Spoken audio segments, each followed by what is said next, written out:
What's up, guys? Tommy Muchler here, your lazy agent, and today I'm going to show you how to dominate post-NAR settlement. Now, if you're a real estate agent and if you've been paying attention to NAR, you know a bunch of new changes around commission are coming very soon, at least for everyone who doesn't live in Washington State anyway. Because if you live in Washington State, this has been going on for a while and nothing's really changed on our end. And in fact, I know a lot of you have been asking me about my opinion on this. Like, Tommy, what do you think? What are we going to do? Blah, blah, blah. I want us to be a listing agent now. And I've stayed completely quiet, wanted to see what was going on, really take some time to really form my opinion. And long story short, nothing has changed. Nothing. Zero. Zip. Nada. Nothing has changed except maybe having to set some different expectations with our clients. But buyer commissions are not going away. Sellers are still going to pay them in almost every single circumstance. And whether you're a buyer's agent or a listing agent, things are going to be the same. Now, that said, what would this episode be if I didn't at least give you some strategies moving forward? Because I know even though I say nothing's changing, there's still a lot of fear mongering and people are still freaking out, and you probably want some advice and tips on how to move forward. And because I live in Washington State, we've had similar issues for the last few years now. Like, in fact, just a few years ago, we started forcing real estate agents to sign buyer agency agreements prior. We also took away the commission or split the commission so listing agents can carve out a separate section for buyer compensation as opposed to splitting it 50-50, which is how the industry has done it for the past, I don't know, however many years. So as a Washington real estate agent, I'm probably one of the few people that can actually give you some good advice moving forward. So before I give buyer agents some advice, I'm going to give listing agents advice. First of all,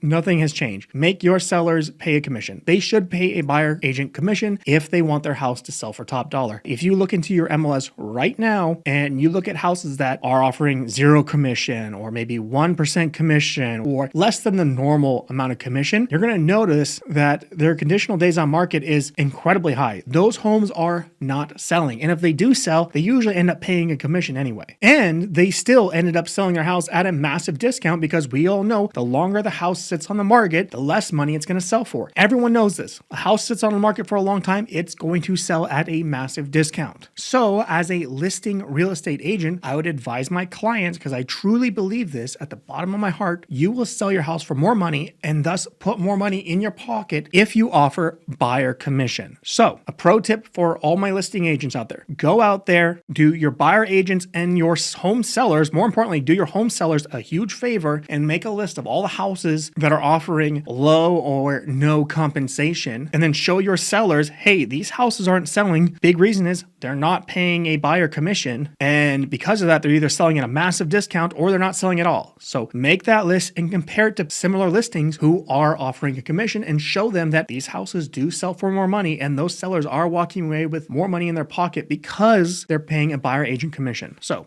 all it is, go to your MLS, get some data, get some examples, and educate your sellers on what they need to do to get their house sold for more money, which in this case means offering buyer compensation. Now for all my buyer agents. Now here's the deal. If you are looking at the MLS, let's just be realistic with ourselves. The vast majority of homes for sale are offering commission. Like, they just are, okay? Now, here's the deal. You need to get a buyer agency agreement signed. Like, you have to. Like, you should have been doing that years ago. Now you really need to do it. But at a minimum, you need to be getting a buyer agency agreement signed. Now, there's a few different ways that you can go about this depending on your level of comfortability. So, first of all, we all know that the commission question is going to come up with your buyers, and they don't want to pay it, right? Like, we know it. They could probably have enough money. They probably barely have enough money to make their down payment happen, which, by the way, listing agents pay attention to that. Most home buyers can't afford to pay their buyer agents, so be aware of that. But as a buyer's agent, you should be setting the expectations that, hey, most sellers are going to still be offering some sort of compensation. And if they're not, I can almost always negotiate that fee on your behalf. Now, here's the deal. I've been doing this for literally almost 5 years, just over 4 years. I have been doing this in Washington State, okay? Like, if you're part of the Northwest MLS, this has been a big thing for a while now. And these are the scripts that I use to get 95% of my buyers to sign buyer agency agreements. And guess what? If they didn't sign a buyer agency agreement, they were never going to work with you in the first place. So like, don't worry about that. But if you just tell them like, hey, look, every seller pays a buyer agency commission. Okay. Like, they're going to pay a buyer commission. And if they are not offering it, I can almost always negotiate it for you. Like, every single time they're going to pay it, because let's be real, because those houses just do not sell. If they don't pay it, they're not going to sell. Again, pull that same list that I just told the listing agents to pull up, get that same list for your own reference. Like, look, here's all the houses houses that didn't sell because they didn't offer a commission. Here's all the similar houses that did sell because they offer a commission, and just tell them, look, I can almost, not quite,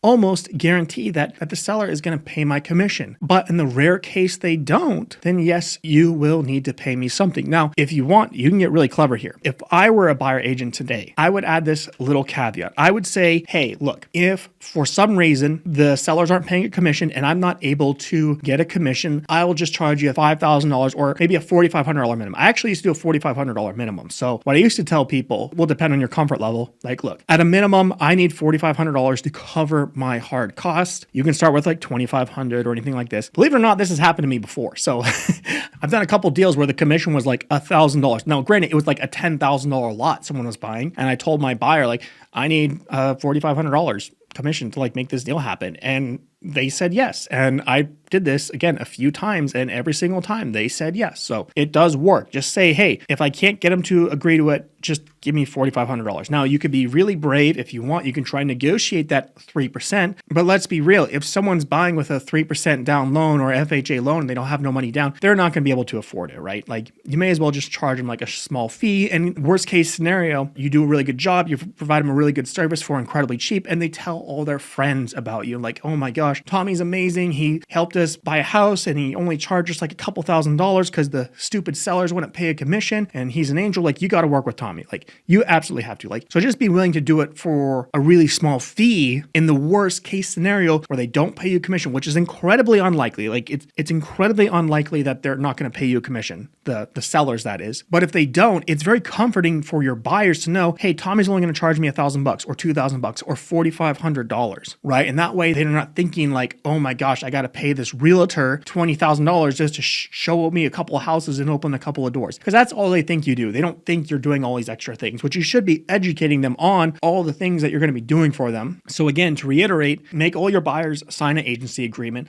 show them that 99% of sellers are going to pay my commission, and then show them and then tell them, hey, and if they don't, just give me the right to negotiate. And if for some reason I fail and I can't get them to negotiate, or maybe it's a multiple offer situation, which is very unlikely, by the way, though technically possible, I would say just pay me a minimum of $1,000 or $2,500 or $4,500, and I will sell your home at cost. I won't make any money. It's just a fee I have to charge you through my brokerage. Explain it however you want to explain it, right? But just tell them, just pay my minimum fee and we'll be good. And then again, worst case scenario, you have a customer for life who will refer you a ton of business because you did a really good job for them. Right? Here's the deal. There's other things we need to be worrying about post-NAR settlement. First off, I wouldn't worry about NAR. NAR is a huge waste of time. I wish, for the love of God, I could drop my NAR membership, but my brokerage requires me to be a NAR member. I don't like NAR. I'm sure most realtors don't like NAR. I don't know what the heck they're doing, but the reality is I would not worry about it. I would not think about it. I would not worry about it. I would just execute the plan that I just gave you here today. And then I'd go back to generating leads, automating my business, and improving my overall client experience. But worrying about NAR, pretending it's the end of the world and like real estate commissions gone forever and buyer agents are no more and I have to be a listing agent, like, it's not true. Like, you're going to be fine, okay? If I was starting over in real estate today, I would still be a buyer's agent. Like, I've been a lifelong buyer's agent and I love it. I think being a buyer agent is great. And I've never had an issue with any of these commission problems, despite being around here in Washington for years. But here's the deal. I have a favor I need to ask of you. I know you have a realtor friend out there who is freaking out. I need you to share this video or podcast with them to let them know everything's going to be okay. You're going to be fine. Just share this video with them so they can take this simple strategy, implement it in their business, and they'll be fine. They'll be closing deals like it's nothing. But with that said, my name is Tommy Muchler, your lazy agent, and I will see you in the next one.